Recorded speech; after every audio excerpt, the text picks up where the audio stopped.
نیا اسلامی سال شروع ہو چکا ہے اور آج اس کی 2 تاریخ ہے۔ اسلامی سال کی ابتدا بھی اور اس کی انتہا بھی ہمیں اپنے محسنین کی یاد دلاتی ہے۔ وہ محسنین جن کی وجہ سے ہم تک دین پہنچا اور دین کی خاطر ان لوگوں نے اپنی جان تک نچھاور کر دی۔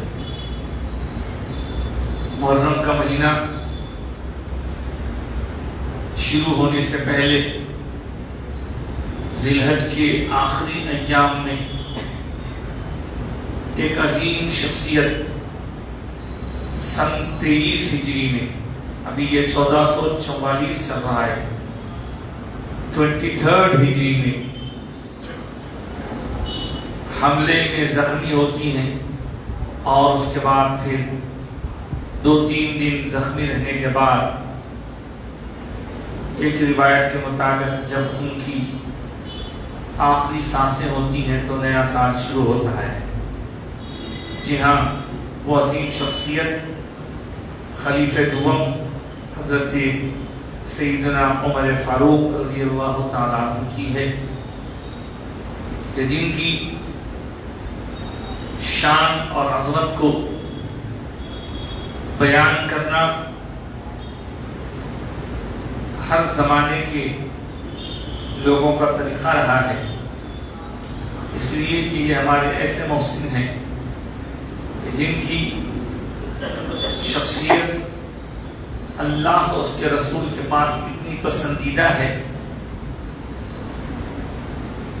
کہ جس کے ذریعے سے اسلام کو عزت پہنچانے کی اللہ تبارک و تعالیٰ سے ہمارے آقا سرکار دو عالم صلی اللہ علیہ وسلم نے دعا کی تھی۔ آپ کو معلوم ہے مکہ المکرمہ میں جس وقت رسول پاک صلی اللہ علیہ وسلم اعلان حق فرما رہے تھے تو رکاوٹیں چاروں طرف سے ہو رہی تھی، اور ان رکاوٹوں کے درمیان تقریباً 35 سے زائد افراد اسلام قبول کر چکے تھے۔ ایک اندازے کے مطابق اب 40 کا فیگر مکمل ہونے والا تھا۔ اس دوران ایک نوجوان جو اسی بستی کا رہنے والا، اسی علاقے میں یہ سب کچھ دیکھتے ہوئے تلوار ہاتھ میں لیے اٹھتا ہے اور یہ کہہ کر اٹھتا ہے کہ اس نئی دعوت، نئے پیغام، نئے میسج کو پھیلتا ہوا دیکھا جا رہا ہے، جس سے ایک ہی گھر میں باپ بیٹے میں رائے کا اختلاف ہو رہا ہے، بھائی بھائی میں الگ ذہن بن رہا ہے، لہذا یہ معاملہ اور بڑھنے سے پہلے اس کو ختم کر دینا چاہیے۔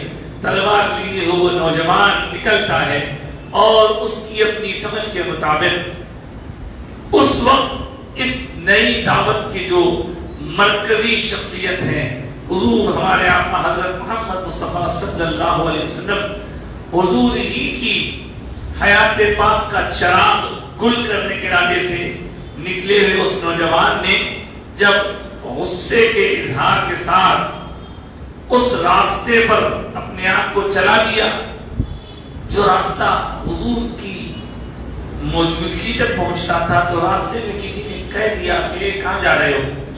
کہا وہی جن کی وجہ سے ہمارے مکے میں آج گھر گھر میں اختلاف ہو رہا ہے۔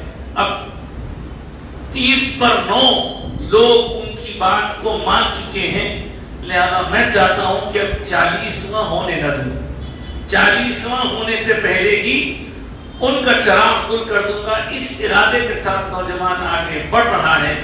راستے میں ملنے والے صاحب نے کہا ٹھیک ہے جناب، وہ جو آپ سوچ رہے ہیں وہ تو اچھی بات ہے، آپ جو چاہے کریں، لیکن آپ کو کیا یہ خبر ہے کہ نہیں کہ وہ پیغام، وہ میسج قبول کرنے والے، اس دعوت کو اپنانے والوں میں خود آپ کے گھر والے بھی ہیں؟ اب غصہ اور چڑھ گیا، کہا کس نے متعلق کہہ رہے ہو؟ کہا جائیے ذرا اپنی بہن بہنوئی کے گھر کو جا کر دیکھیے. اب وہ نوجوان اپنے بہن جن کا نام بھی اتفاق سے فاطمہ ہے، فاطمہ بنت خطاب ان کا نام ہے، ان کے بہنوئی سعید بن زید رضی اللہ تعالیٰ، یہ لوگ اسلام قبول کر چکے تھے، ان کے پاس پہنچے اور صورتحال کا جائزہ لینے کی غرض سے جب دروازہ کھٹکھٹایا تو اندر لوگوں میں ہیبت تاری ہو گئی. یہ کیا بات ہے، یہ ہاتھ میں ننگی تلوار لیے یہ نوجوان یہاں کیوں آیا ہے؟ بہرحال اندر جو کچھ بھی چل رہا تھا وہ تھم گیا. قرآن مجید کا ایسا نسخہ جو آج ہمارے ہاتھ میں مکمل ہے ویسا تو نہ تھا. اس وقت پتوں پر چمڑوں پر لکھا جاتا تھا، بڑے بڑے ہڈیوں پر لکھ کے اس کو محفوظ کر لیا جاتا تھا. مختصر قرآن، پورا مکمل تو نہیں اترا نہیں تھا، کچھ اترا تھا. اس کو پڑھنے کی گھر میں سعادت حاصل کی جا رہی تھی، لیکن جیسے ہی کھٹکھٹایا وہ ساری چیزیں اندر رکھ دی گئیں. جب دروازہ کھولا گیا تو نوجوان کا اندر آنا، پھر آنے کے بعد پوچھنا کہ کیا بات ہے، آخر معاملہ کیا ہے، کیوں دروازہ کھولنے میں دیر ہوئی، کیا کر رہے تھے اندر؟ لوگوں نے خاموشی اختیار کی. سمجھ کے اپنے بہنوئی سعید بن زید کو مارنے لگے، پیٹنے لگے. بیچ میں بہن آئی، بہن روکنا چاہیے تو بہن کو اس زور سے تماچا رسید کیا، اس کا گلا پھٹ گیا. بھائی کی اس سختی اور اسلام کی مخالفت پر بہن نے صرف اتنا کہا، اے بھائی تو ہم پر جتنی چاہے سختی کر لے، لیکن یاد رکھ جو چیز ہم نے قبول کر لی ہے، جو چیز ہمارے دل میں اتر گئی ہے، اس کو تم باہر نہیں نکال سکتے. چاہے تم جو سختی کرنا کر لو، ہمارے جسم کے ایک ایک حصے کی ٹکا روٹی کر لو، ہم یہ دین چھوڑنے والے نہیں. زخمی بہن کے اس جرأت مندانہ جواب نے آئے ہوئے نوجوان کو سوچنے پر مجبور کر دیا کہ آخر وہ کیا چیز ہے جس کی بنیاد پر یہ لوگ ٹس سے بس نہیں ہو رہے. غصہ ٹھنڈا ہوا، پوچھا گیا کہاں ہے وہ جو تم پڑھ رہے تھے، لاؤ. کہا گیا ایسے نہیں دیتے ہم، اس کے لیے پاک صاف ہونا پڑتا ہے. یہ کلام وہ کلام ہے جس کو چھونے کے لیے آداب مقرر کیے. بہرحال جب پوری تیاری کے بعد اس نوجوان کے سامنے قرآن کے اس صحیفے کو اس حصے پر رکھا گیا، نوجوان پڑھا لکھا تھا، پڑھتے جا رہا ہے اور اس آیات کا اس دل و دماغ پر ایسا اثر ہو رہا ہے کہ ایسا سخت نوجوان، ایسا کڑک نوجوان جو قتل کے ارادے سے نکلا تھا، تلوار ہاتھ میں تھی، اس پر اس کلام نے اثر کیا کیونکہ وہ جانتے تھے. آخرکار اس بندے کی آنکھوں سے آنسو رواں ہو گئے اور دل کی دنیا بدل گئی. نوجوان نے پوچھا مجھے بتاؤ وہ کہاں ہیں؟ لوگوں نے کہا کہ فلاں مقام پر ہے. اب تلوار تو لے کے نکلے ہی تھے، اس کا کیس تو گھر میں ہی تھا، وہی تلوار کے ساتھ واپس چلے. کہاں چلے؟ اس مقام پر جانے کا ارادہ ہے جس مقام پر اللہ کے رسول اپنے صحابہ کے ساتھ 30-35 افراد کے ساتھ تشریف فرما ہے. اس نوجوان کو جو اب تک پہچان بنی تھی کہ سخت ہے، مخالف ہے، دشمن ہے، اب تلوار لیے ہوئے ہاتھ میں اس طرف آ رہا ہے، تو لوگوں نے دیکھ کر یہ سمجھا کہ شاید اس کا ارادہ کچھ نیک نہیں ہے، لہذا فوری اپنا دروازہ کیوڑا بند کر لو. وہیں حضور کے چاچا حضرت امیر حمزہ کھڑے تھے، کہنے لگے کہ دروازہ کھول دو، آنے والا اگر نیک نیتی سے آ رہا ہے تو ٹھیک، نہیں اگر اس کا ارادہ کچھ اور ہے تو میں بھی یہاں کھڑا ہوں، اسی کی تلوار اسی کی گردن کے اڑانے کا کام کرے. اللہ اکبر. نوجوان آئے، اندر آنے کے بعد دروازہ کھلا تھا، حضور کی خدمت میں کھڑے ہو گئے. آ کر کچھ کہہ نہیں پا رہے اس لیے کہ اب تک مخالفتیں تھی، دشمنیاں تھی، سب کچھ تھا، لیکن اب دل کی دنیا بدل چکی تھی. آ کر وہ نوجوان خاموش کھڑا ہے. رسول اکرم صلی اللہ علیہ وسلم آگے بڑھتے ہیں اور اس نوجوان کا دامن پکڑ کے پوچھتے ہیں کہ اب بھی وقت نہیں آیا اسلام لانے کا؟ بس یہ کہنا تھا کہ نوجوان نے پاوز بلند کلمہ شہادت پڑھا، اشہد ان لا الہ الا اللہ و اشہد ان محمد عبدہ و رسولہ۔ اس نوجوان کی آمد سے ذرا پہلے حضور نے مکے کی سرزمین پر رہنے والے ایک عمر ان دونوں میں سے دعا کی تھی، اے اللہ یہ دونوں میں سے کسی ایک کو میرے حوالے کر دے، یہ دونوں بڑے دشمن ہیں اسلام کے، ان دونوں میں سے کسی ایک کو میرے اپنے لوگوں میں شامل کر دے۔ تو اللہ نے وہ دونوں میں سے چن کر عمر کو حضور کی خدمت میں پیش کیا، اور وہ نوجوان جو تلوار کے لیے نکلا تھا وہ کوئی اور نہیں، وہ خطاب کے بیٹے، جب تک وہ اسلام نہیں لائے تھے عمر ابن خطاب ان کا نام، لیکن جب وہ اسلام میں داخل ہو گئے تو اب حضرت عمر فاروق بن گئے، فاروق اعظم جن کو ہم محبت سے پکارتے ہیں، سیدنا خلیفہ دوم بھی بعد میں بنے، لیکن اس وقت جن دو کی بات حضور نے اللہ کی بارگاہ میں عرض کی تھی، ایک عمر بن خطاب، یہ دوسرے عمر بن ہشام۔ وہ عمر بن ہشام کس کا نام ہے؟ آپ اس کے نام سے واقف کم ہوں گے، کیونکہ اس کی زیادہ تر ایک دوسری پہچان ہے، اس کو دنیا ابو جہل کہتی ہے، یا ابو جہل کا نام عمر بن ہشام، اور یہ عمر بن خطاب۔ ان دونوں میں سے حضور نے کہا اے اللہ تجھے دونوں میں جو پسند ہے وہ میرے حوالے کر دے۔ ادھر دعا ہوئی، ادھر عمر فاروق کی تقدیر بدلی، اور حضور کی بارگاہ میں آ کر انہوں نے اسلام قبول کیا۔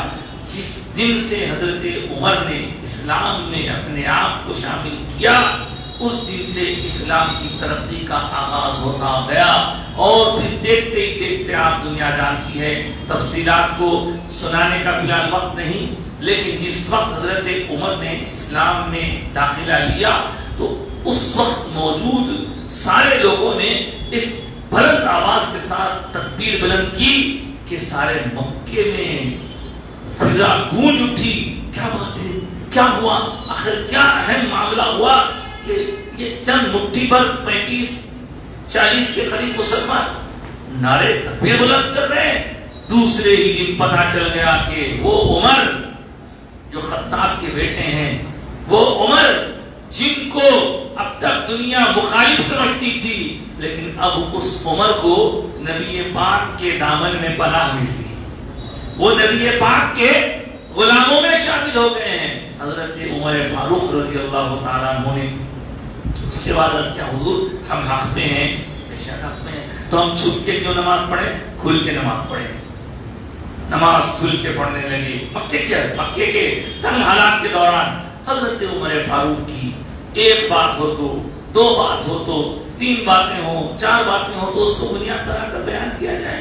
اب 20-25 منٹ کے بیان میں کیا کیا کہا جا سکتا ہے؟ آپ کا مقام مرتبہ اللہ اور اس کے رسول کے نزدیک اتنا بلند ہے کہ اللہ اکبر، حضور نے فرمایا عمر جدھر سے تم آتے ہو شیطان اپنا راستہ بدل لیتا ہے۔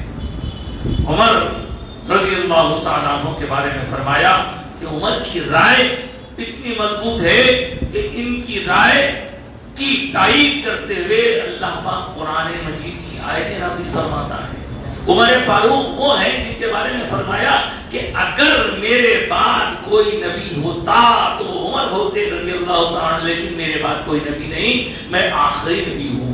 اس طرح جب حضور کی بارگاہ میں کوئی ذری سی بھی بے ادبی کا ارتکاب کرتا تو سب سے پہلے جن کا ہاتھ تلوار کے دستے پر ہوتا وہ عمر فاروق۔ برداشت ہی نہیں کرتے، کسی طرح آپ کو برداشت تھا کہ میرے آقا کے بارے میں کوئی کچھ کہہ سکے۔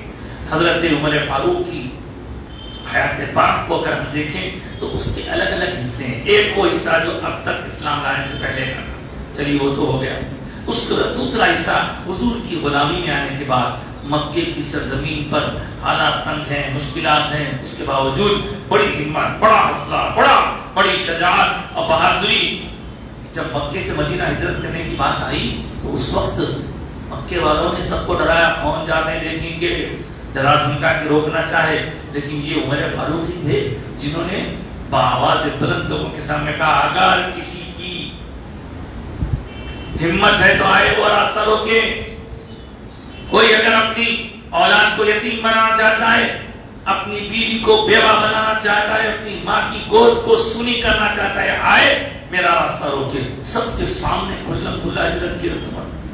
حضرت عمر کی ہجرت کے بعد پھر مدینے میں آنے کے بعد اللہ اکبر، حضور کے آپ مشیر بھی ہیں، مشیر مطلب ایڈوائزر، حضور کے وزیر بھی ہیں. میرے آقا نے ارشاد فرمایا کہ میرے 2 وزیر آسمانوں میں ہیں، 2 وزیر زمین میں.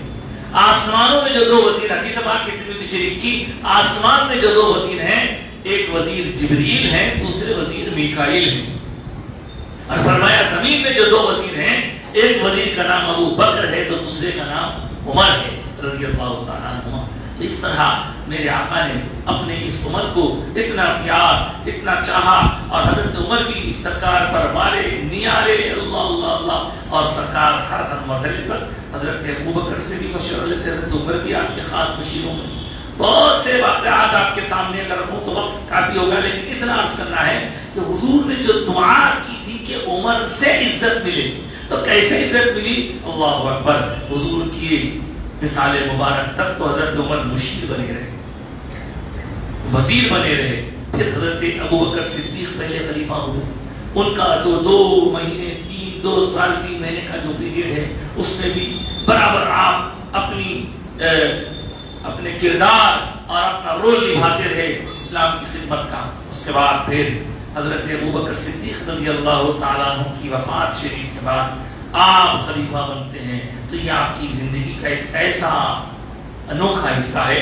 دیکھیے، ایک اسلام سے پہلے کا حصہ، ایک حضور کے دامن میں آنے کے بعد حضور کی مثال تک کا حصہ، بحیثیت صحابی.